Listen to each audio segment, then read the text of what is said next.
Election commission एक constitutional body है। हमारी अपेक्षा यही रहती है कि इलेक्शन कमीशन हमेशा इस तरीके से काम करें कि वो लोगों की तरफ जवाब दें।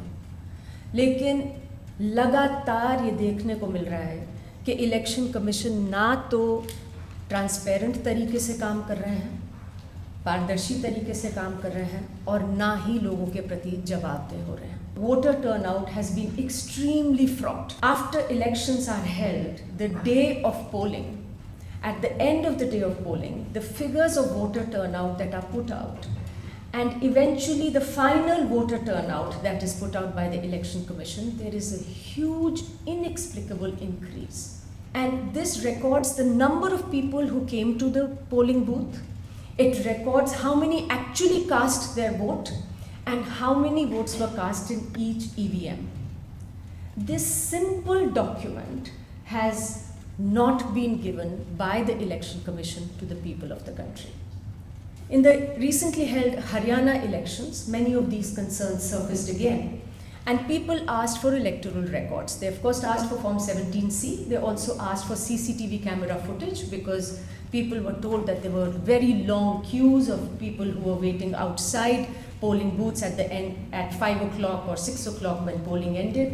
So people asked for CCTV camera footage. They asked for the presiding officer's diary, which records the number of tokens that are given to people who are waiting in a queue outside a polling booth when polling stops. The Election Commission started saying that it was under no obligation to listen to any of these fabricated stories that were being told at a press conference by the leader of opposition. So we saw that the exercise of SIR, which started in the poll-bound state of Bengal, causing huge anxiety because people were given a list of documents where they were told, bring your birth certificates, your parents' birth certificates, bring your passports, bring your class 10 certificates, most of these documents, the poorest, the most marginalized women of the country have the most difficult time producing. And they were told that if you don't do it, if you don't pass this test in the next 3 months, you will not be eligible to vote in the Bihar elections. नमस्कार दोस्तों, मेरा नाम हैदर अब्बास नकवी है और आप लोग मुझको इस वक्त द स्वतंत्र पर देख रहे हैं। आप देख रहे होंगे पिछले कुछ सालों से लगातार कोई ना कोई एक मुद्दा उठ जाता है और उस मुद्दे में आम जो शिकार हो जाता है वो एक आम नागरिक हो जाता है, ख़ास करके माइनॉरिटी का, गरीब का और महिलाएं। ऐसे में कई एजेंसियां हैं जिनकी एक अपनी भूमिका होती है। अगर वो एजेंसीज़ अपनी भूमिकाएं सही से निभाएं तो शायद ये परेशानी नहीं होती है। ऐसे में अभी सिटीज़नशिप की बात होने लगी है, उससे पहले SIR की बात हुई थी। तो ऐसे में जो सबसे बड़ा अधिकार एक सिटीज़न का होता है, एक नागरिक का होता है, वो वोट डालने का होता है। लेकिन अब इस अधिकार को भी छीना जा रहा है। हमने बिहार में देखा और हमने बंगाल में देखा। इसको समझते हैं कि इलेक्शन कमीशन जो सिटीज़न को चुन रहा है, इसके पीछे उसकी क्या मंशा है। इसको समझने के लिए हम आपको अंजलि भारद्वाज जी के पास ले चलते हैं। ये वीडियो इंग्लिश में है तो आप अपने कैप्शंस को ऑन कर सकते हैं या फिर AI मोड में आप इसमें वॉइस ओवर भी देख सकते हैं अपनी भाषा में, क्योंकि जानकारी बहुत महत्वपूर्ण है। इसको सुनना आपके लिए ज़रूरी है। आइए चलते हैं, अंजलि भारद्वाज को सुनते हैं। So dear friends, how many of you are ready to pay a fine of rupees 500 crores for a simple tweet or comment? Looks unbelievable, but true. One doesn't have to file any FIR or frame the charges or institute a case against you. It is a simple Talibani instant justice. And please, just to understand how this can happen, I would like to invite our second speaker of the day, Madam Anjali Bhardwaj ji, who is a well-known RTI activist, who is working for right to information, as well as she is an activist for right to food. So Anjali ji, The floor is yours. Please enlighten us. Thank you, Ashokji. And I was asked to speak on the issue of elections, so I thought that that's what I will focus on.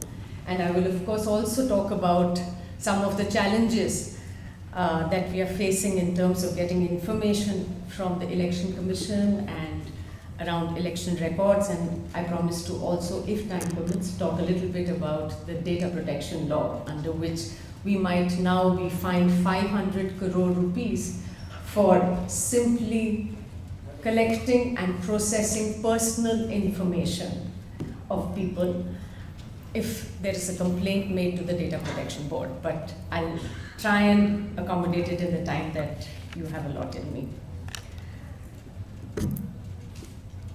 There are extremely serious questions today surrounding the conduct of elections, and there is particularly concerning in this context is the role of the Election Commission of India and the role of the Supreme Court. The Election Commission, which has been mandated by the Constitution to hold free and fair elections in the country, has been working in a manner which has really eroded its credibility. And in a context where most people in the country believed that the Election Commission was a body that could be trusted, that elections were by and large free and fair in the country, they were conducted in a free and fair manner. Today we have a long shadow cast on the integrity of the electoral process. There have been very serious questions of allegations of bias and partisanship against the election watchdog. The Election Commission has been accused of acting in a selective manner on complaints of Model Code of Conduct violations that have been coming before it. So if there are any complaints that are made against opposition members during elections, they're acted with great alacrity. But complaints of violations of the Model Code of Conduct that are made against leaders of the ruling party, the Election Commission has been looking away or acting extremely slowly on them. Whether it's the Namo TV that suddenly appeared on air before the 2019 elections, which was broadcasting the speeches and rallies of the Prime Minister and suddenly and mysteriously disappeared immediately after elections, or it is communal and hate speeches that have been made during elections by the members of the ruling party.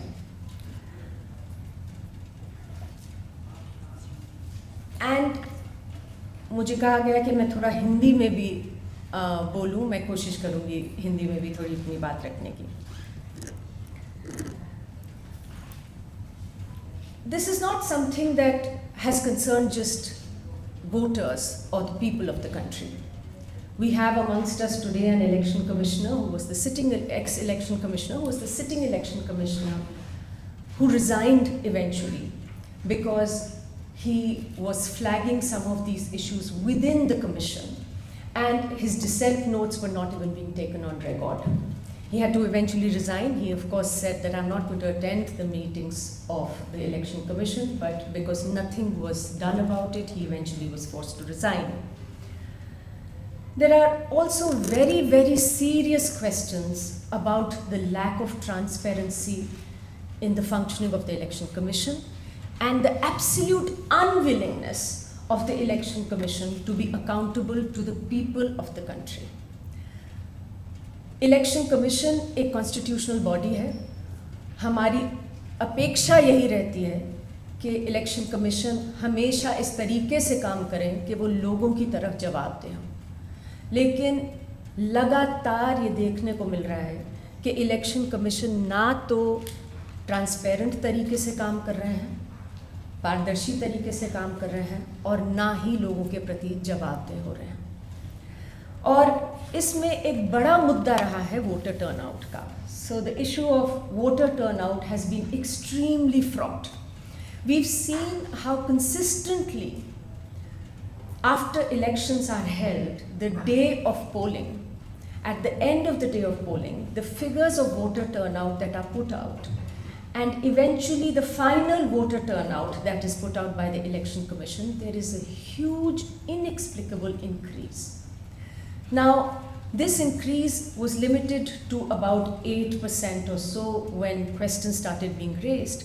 But in the 2024 elections in Odisha, the BJD, the Biju Janata Dal, which was at that time working very closely with the ruling party, eventually wrote a letter to the Election Commission. They wrote a petition saying that there was an increase in voter turnout of about 30% in some of the constituencies, including the constituency of the sitting Chief Minister of Odisha today.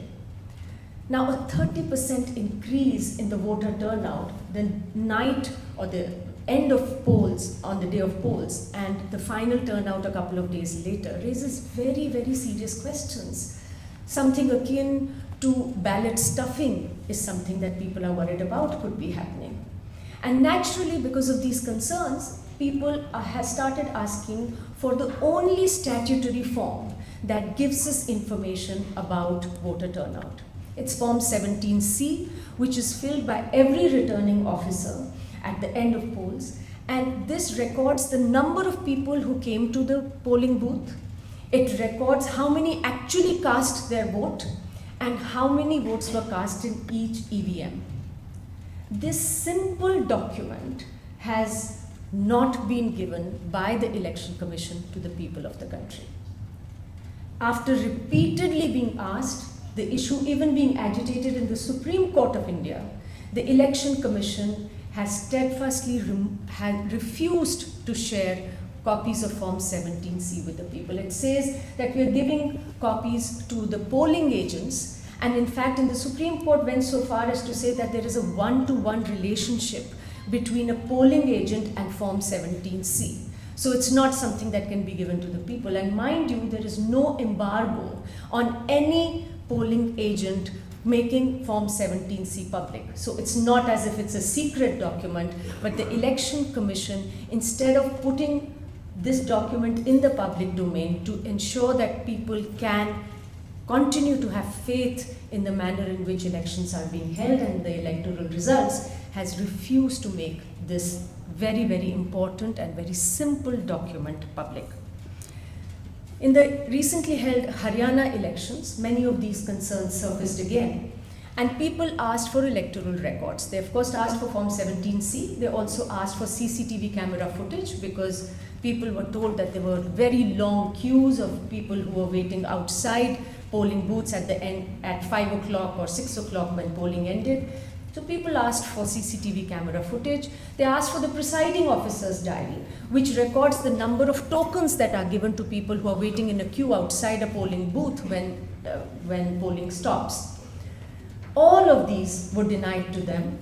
The matter went up to the Punjab and Haryana High Court, and the High Court ruled that these must be given under the Conduct of Election Rules, Rule 93.2, to the people. What does the Election Commission do?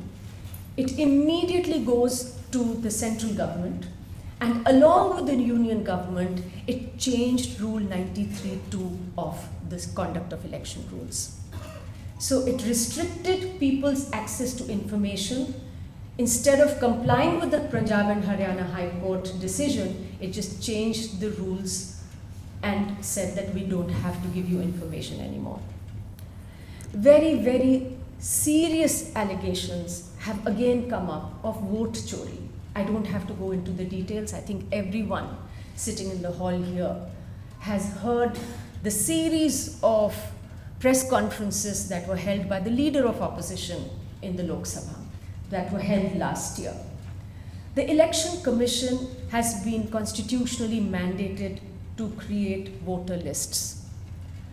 The leader of opposition essentially said that there was a very concerted exercise to do centralized deletions or wrongful deletions of voters in many constituencies.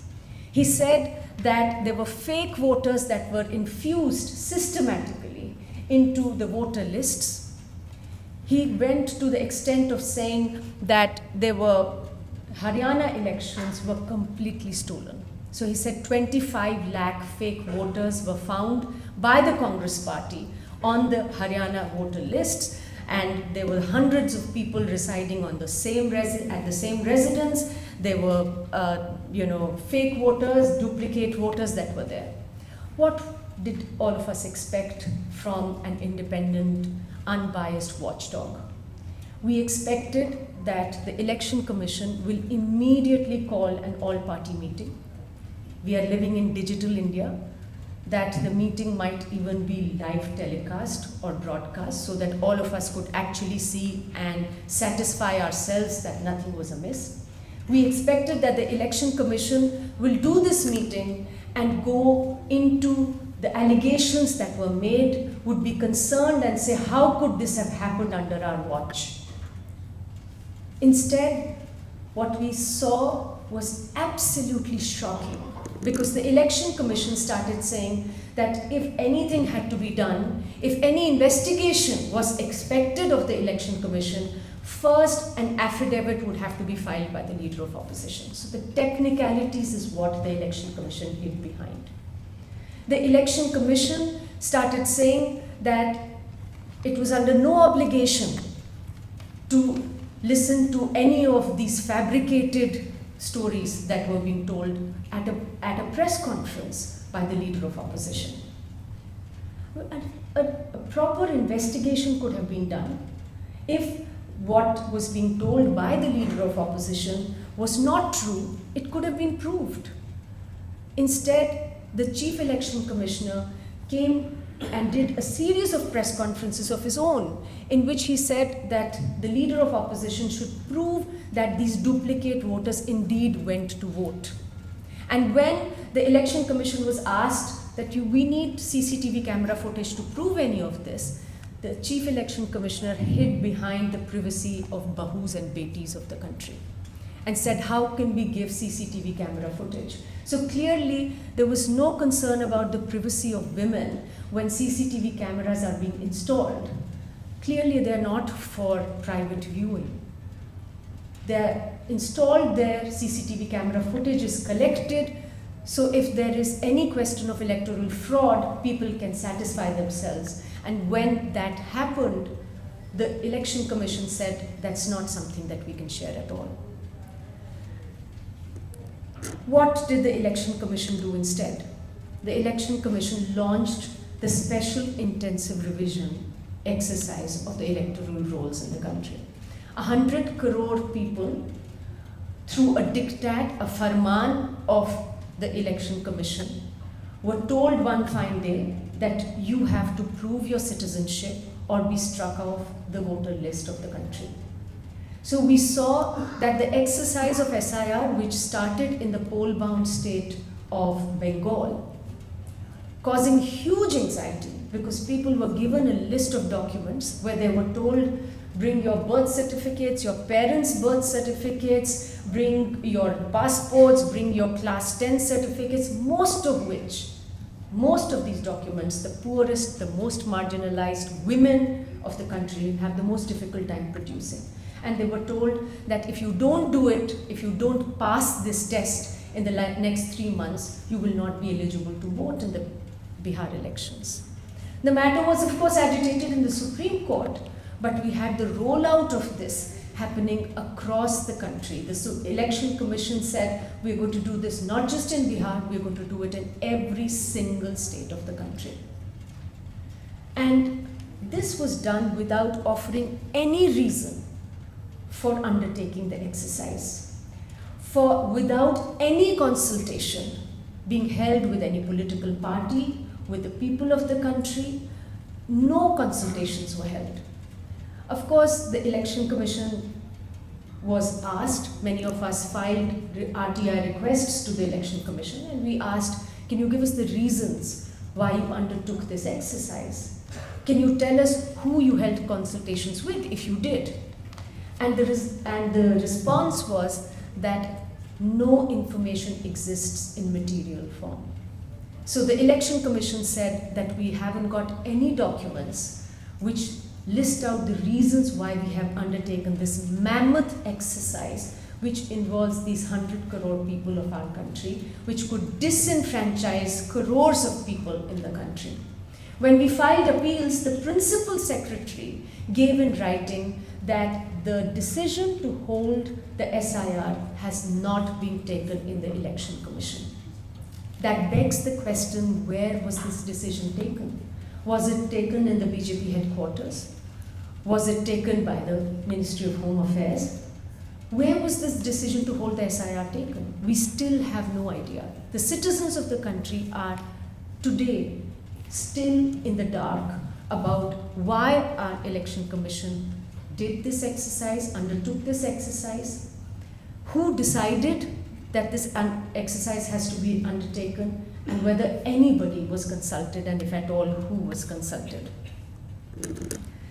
6.5 crore people nearly have been struck off already from the voter lists under the special intensive revision.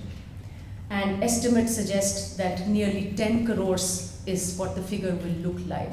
We're talking about 100 million people in the country being disenfranchised, being struck off the voter list. Some, of course, we've been told have been struck off, their names have been struck off because they are dead. But many others who have come forward and said, look, we are born here, we are citizens, we have documents to prove it, they have been struck off the list and not been allowed to vote. The Bengal case has been particularly agitating because we saw that a unique phenomenon of logical discrepancy being used to strike off people's names from the voter list took place in Bengal before elections. So the 2002 voter list people were told that you have to track yourselves back to the 2002 voter list, and those who could not, because either their name, the spelling was a little different, their father's name spelling was a little different, they could not explain some of these discrepancies, they were sent notices. This exercise was done everywhere, but notices for deletion of names were sent only in Bengal.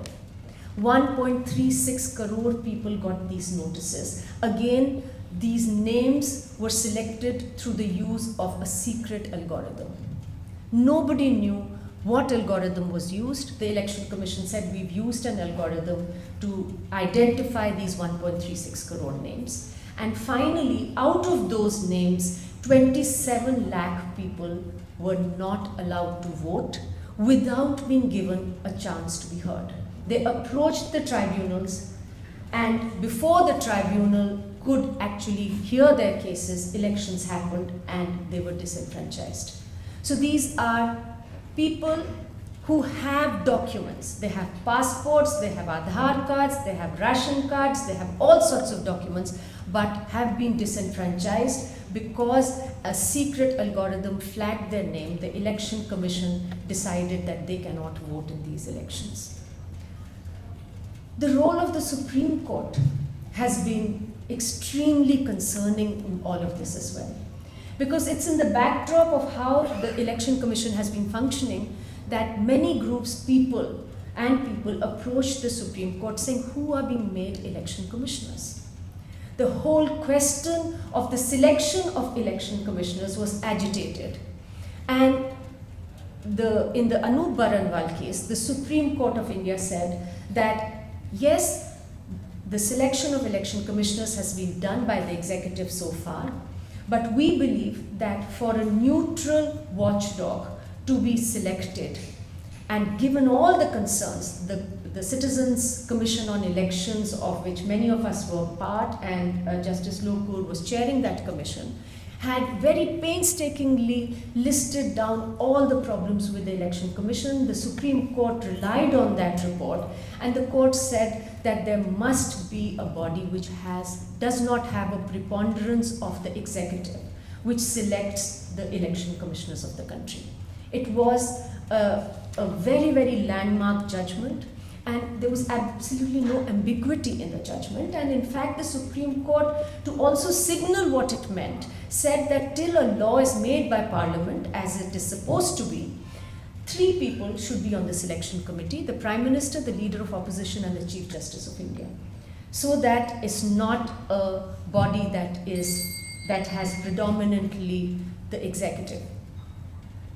The government, of course, immediately almost brought a law to Parliament, a bill to Parliament, which was passed, and the Chief Justice of India was replaced by a minister in the cabinet. So we again had a selection committee which has the predominance of the executive, the Prime Minister, a minister, and the leader of opposition.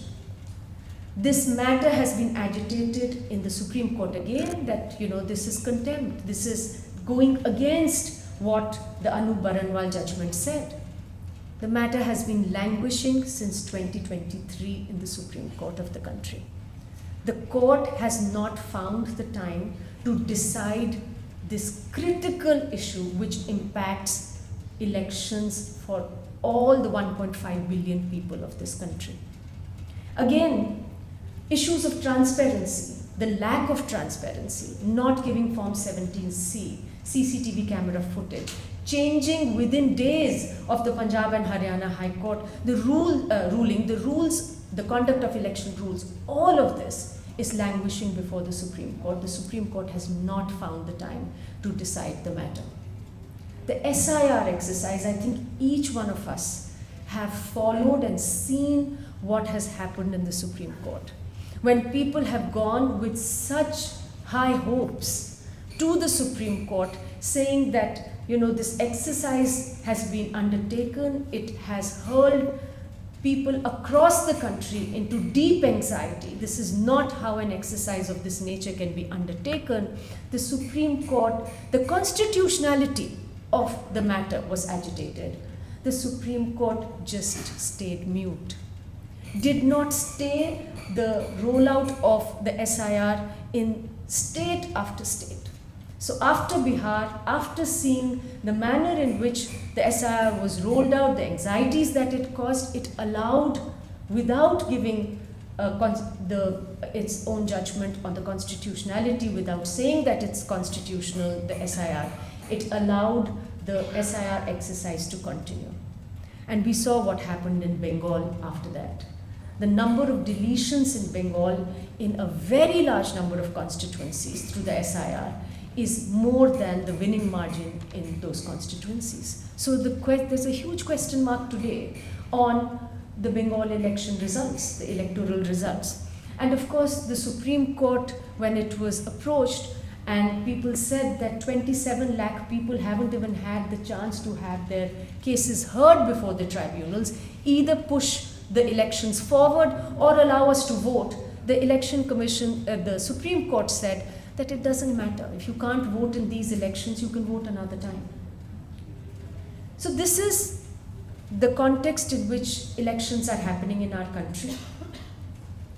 We know that yesterday it was in the news that many opposition parties have written to the Chief Justice of the country, flagging many of these issues. We don't know, only time will tell what the Chief Justice now does. But I think what we know very clearly is that there are very, very grave doubts about the functioning of the Election Commission, the neutral umpire who's supposed to conduct elections in the country, and therefore there are very, very serious questions on the electoral outcomes in our country. I'll stop here. Thank you very much. Anjali Bhardwaj हर मंच पे इस मुद्दे को उठाती हैं और ये जानना बहुत ज़रूरी है कितने वोट आपके कटे हैं, कितने वोट हैं, और अब आने वाले चुनाव जो यूपी में लोग हैं वो ज़रूर इस वीडियो को देखें, इसको शेयर करें और अपने वोट को बचाएं। अगर आज आप वोट नहीं डालेंगे तो इसके बाद काफ़ी सब कुछ हो सकता है, जैसे बिहार और बंगाल में शुरू हो गया है। उनको जो वेलफेयर स्कीम का फ़ायदा होता है एक आम नागरिक को, वो धीरे धीरे हटा लिया जाता है। और बंगाल में तो शायद अगर आपके पास वोटर नहीं है, सिटीजनशिप नहीं है, कार्ड नहीं है, तो आप शायद भारत के नागरिक भी नहीं होंगे, और नागरिक को क्या किया जाएगा इस पर भी चर्चा हो रही है। उम्मीद है कि ये वीडियो आपको पसंद आया होगा। ये बहुत इम्पॉर्टेंट और ख़ास इन्फॉर्मेशन है, ज़्यादा से ज़्यादा लोगों को शेयर करें और अपने दोस्त हैदर अब्बास नकवी को इजाज़त दें। फिर होगी मुलाकात एक नई चर्चा के साथ, तब तक के लिए नमस्कार। Thank you.